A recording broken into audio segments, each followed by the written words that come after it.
back to the channel. My name's Brian Kingsbury. Today we're going to do another Brian Reads the News segment. This one coming to us from crack.com. It's titled 33 Pop Music Facts Now Spinning in Our Brains. Is there anything more annoying than getting a little bit of a song stuck in your head? It's usually not the whole thing in its entirety, just a couple of bars or lyrics, the chorus or the bridge. Sometimes it's not even a song that you like, just an irresistible earworm that you find yourself humming in the shower or in your car, and you're just stuck with it living inside your brain until it decides to pass. Still, as annoying as it can be, isn't there something magical about pop music's ability to do this? Is there another art form or piece of pop culture that has the ability to just claim squatters' rights in your gray matter? Here are a bunch of facts about some of your favorite pop songs. Sorry in advance if you find them stuck in your head afterwards. Fact number 33, Jethro Tull and fish farming. Ian Anderson was a fish farmer. At one point in the 90s, he employed 400 people at the salmon farm he ran out of his home. Salmon breeding and rock flute have more in common than you might think. Quote, "It's not a million miles away from rock and roll. There's a little bit of a theatricality about it, too."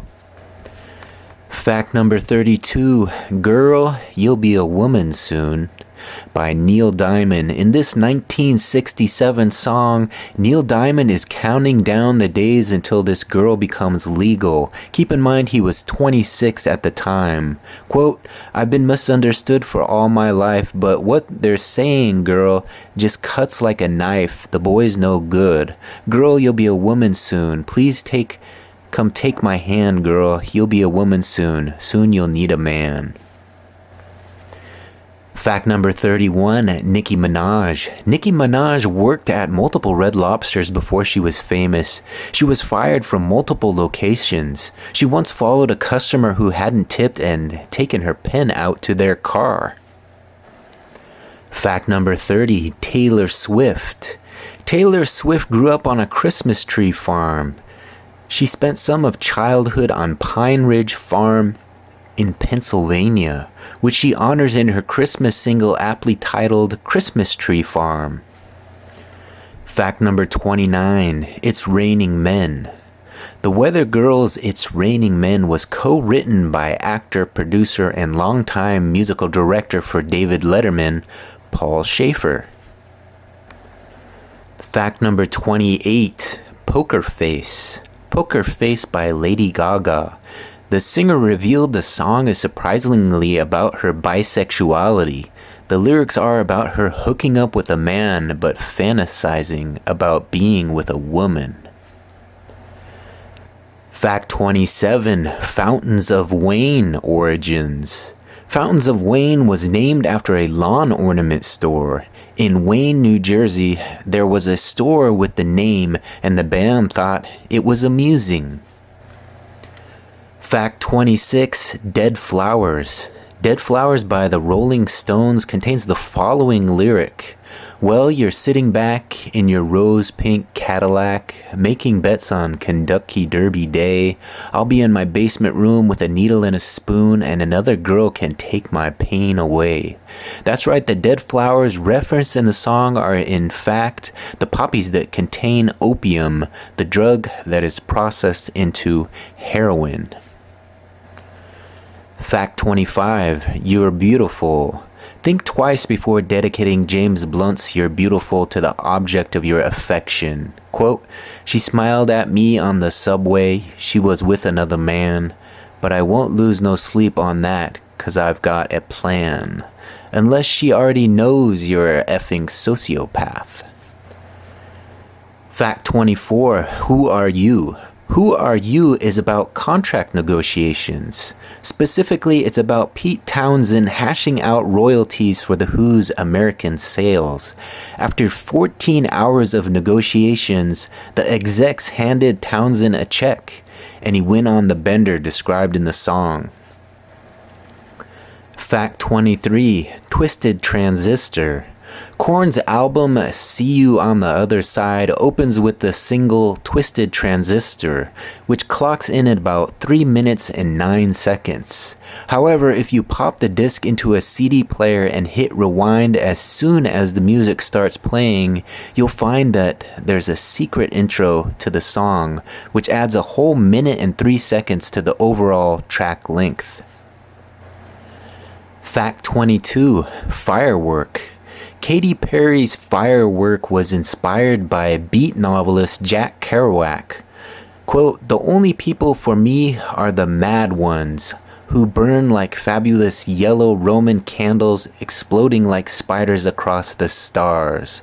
Perry knew this quote from On the Road through her boyfriend at the time, comedian and Kerouac aficionado Russell Brand. Fact 21, Ed Sheeran. Ed Sheeran's childhood friend was financially struggling, so he wrote Thinking Out Loud with her. The song has since been streamed almost 2 billion times on Spotify and has gone triple platinum in the UK. She never has to worry about money again. Fact 20. Britney Spears vs. Somali Pirates. The British Navy used Britney Spears' songs to scare off Somali pirates. The Navy chose Spears' hit song Oops, I Did It Again and Baby One More Time to ward off the pirates because of the pirates' dislike of Western culture. Fact 19. Busta Rhymes. Busta Rhymes shattered a windshield when he first heard Eminem. Busta Rhymes was on a tour bus when he first listened to the Slim Shady LP and was so moved that he smashed his head against the bus's windshield. Fact 18. Wannabe. Spice Girls' Wannabe is the catchiest pop song. A year-long study done in 2014 showed that people recognize the song in an average of 2.3 seconds compared to 5 seconds for other hit songs. Fact 17. First Aid Kit. First Aid Kit was inspired by the dictionary. Clara Soderbergh said, "I was 13 and looking through a dictionary looking for a name. I think music should be like a consolation to help you get through everyday life." Fact 16. Happiness is a warm gun.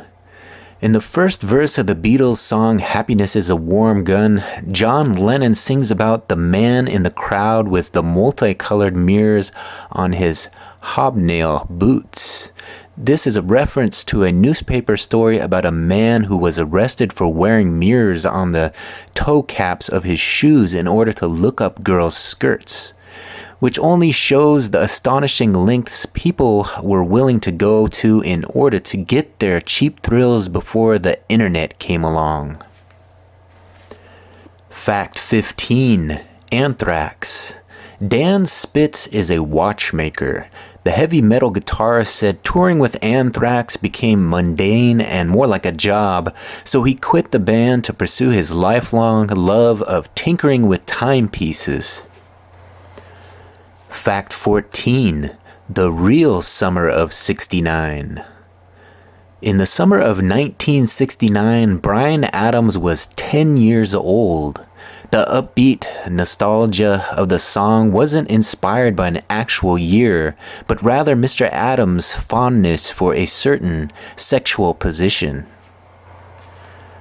Fact 13. Paul McCartney and Jesus. Paul McCartney once let a stranger who claimed to be Jesus into his house. McCartney thought, quote, "Well, it probably isn't, but if it is, I'm not going to be the one to turn him away." Fact 12. J. Cole, violinist.